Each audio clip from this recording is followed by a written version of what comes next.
সবাই মিলে ঘুরতে আসার মজাই আলাদা। আসসালামু আলাইকুম, কেমন আছেন সবাই? আশা করি সবাই ভালো আছেন। আলহামদুলিল্লাহ আমরাও ভালো আছি। অবশেষে চলে আসলাম আমাদের সিনিয়র মিসের বাসায়। আমাদের স্কুল ছুটি হওয়ার পরে আমরা কয়েকটা স্যার এবং মিস মিলে মিসের বাসায় হঠাৎ করে চলে আসলাম। মিস ভাবতেও পারিনি যে আমরা চলে আসব। আমরা বলছিলাম মিস আমরা আপনাদের বাসায় যাব, কিন্তু সে ভাবতে পারিনি যে আমরা হঠাৎ করে এভাবে চলে আসব।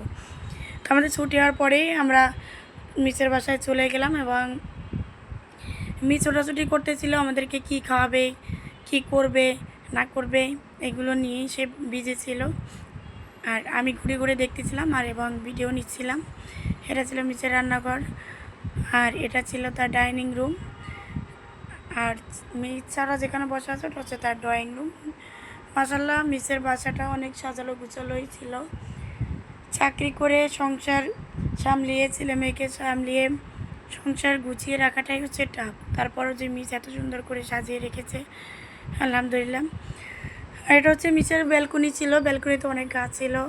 মাশাআল্লাহ গাছগুলো অনেক সুন্দর ছিল এবং সবগুলোই ফুল গাছ ছিল। আমি মিসকে বলতেছিলাম আপনার গাছগুলো অনেক সুন্দর এবং সতেজ, আর প্রতিটা গাছই ফুল ধরছিল। আর আমি সব রুম ঘুরে ঘুরে দেখতেছিলাম এবং দেখার সাথে সাথে আপনাদের মাঝে একটু শেয়ার করলাম। চলুন দেখি। প্রতিটা রুম ঘুরে ঘুরে আমি এক রুম থেকে অন্য রুমে চলে আসলাম। দেখুন প্রতিটা রুমই তার গোছানো ছিল। এই রুমটাও অনেক বড় ছিল এবং ব্যালকনিটাও অনেক বড়, মাশাআল্লাহ অনেক বড়। এবং গাছে দেখেন কি সুন্দর ফুল ধরছে। আর এই ব্যালকনিতে ছিল পাখি। আভা আর আদিত্য মিলে পাখির সাথে খেলা করতেছিল এবং আমি জিজ্ঞেস করতেছিলাম তোমরা কি করো। তারা বলতেছিল আমরা পাখির সাথে খেলা করি এবং পাখি গান করতে পারে, নাচ করতে পারে। আমি বলি একটু দেখাও তো। তো আমাকে দেখাচ্ছিল, আদিত্য আমাকে দেখাচ্ছিল এবং বলতেছিল পাখি একটু নাচ করো। এভাবে এগুলো দেখতেছিলাম এবং ভালোই লাগতেছিল। পাখিগুলো মাশাআল্লাহ অনেক কিউট ছিল। তারা লাফালাফি করতেছিল, কেচর মেচর করতেছিল। এরপরে মিস আমাদেরকে নাস্তা খেতে দিল এবং বললো যে নাস্তাটা সবাই মিলে খেয়ে নেন। এবং মিসরা স্যাররা মিলে এখানে নাস্তা খেতে ছিল এবং আমাকে বলতেছিল মিস আমরা সব খেয়ে ফেলাম। এবং এটা ছিল ইকবাল স্যার, মাকসুদ স্যার আমাকে হাই দিচ্ছে। বলতেছিল মিস আমরা সব খেয়ে ফেললাম, আপনার জন্য কিছুই রেখে দিলাম না। আমি বলতেছিলাম অসুবিধা নেই, খান।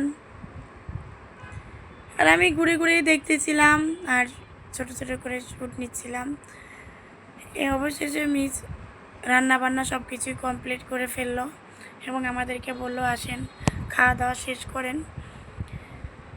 আমি আবার দেখতেছিলাম আর বলতেছিলাম আসতেছি।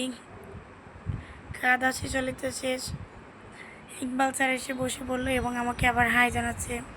ছিল মোস্তাফিজ স্যার, তারপরে ছিল নাজমিন মিস আমাকে হাই দিচ্ছে। আর মিস অবশেষে রান্নাবান্না শেষ করে ডাইনিং টেবিলে সাজিয়ে ফেলেছে।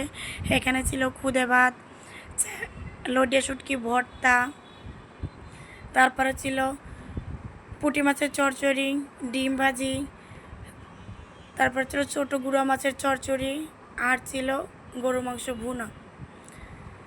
হ্যাঁ সবাই বসে পড়ছে, আবহাওয়া বসে পড়লো, আদিত্য খাচ্ছে। আমাদের ভিডিওটি কেমন হয়েছে সবাই কমেন্ট করে জানাবেন। আল্লাহ হাফেজ।